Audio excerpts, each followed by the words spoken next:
Welcome to this technical guide on the Dyson SV22. We are Kelatos Informatica, specialists in technical repair.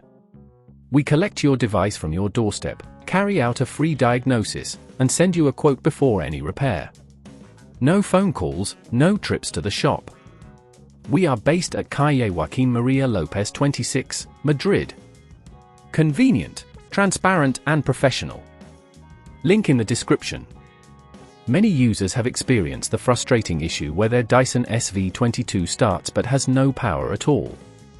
This problem can arise due to several factors, but commonly it's linked to a faulty motor. If left unaddressed, it can lead to further complications, potentially rendering your device completely unusable. To fix this, we will need a few tools: a Phillips screwdriver, a flathead screwdriver, and a replacement motor specifically for the Dyson SV22. Make sure to have these handy before we begin. First, ensure the device is unplugged and safely open the casing. Locate the screws on the handle and base. Using your Phillips screwdriver, carefully remove these screws. Keep them in a safe place as you'll need them later. Once the screws are out, gently pry open the casing with your flathead screwdriver, taking care not to damage any clips or connectors. Now, we need to identify the faulty motor. You'll find it connected to the battery and the main housing. Carefully disconnect any cables attached to the motor, noting their positions for reassembly. If at this point you feel it's getting too tricky, remember that at Kelatos we collect your device from your door and return it fully repaired. Next, remove the screws securing the motor in place. Be cautious with the force you apply, as over-tightening can strip the screws.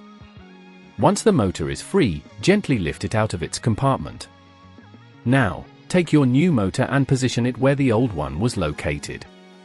Secure it in place with the screws you removed earlier, ensuring they are tightened properly but not overly so.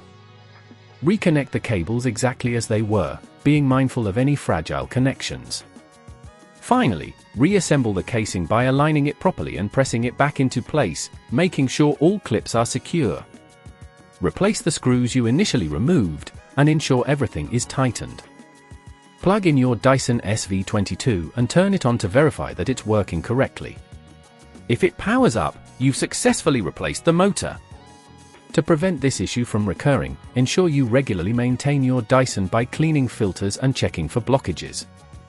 Avoid using it on excessively dirty surfaces that could strain the motor. If you'd rather not risk damaging your device, at Kelatos we collect, repair and deliver back to your door anywhere in the UK. Link in the description.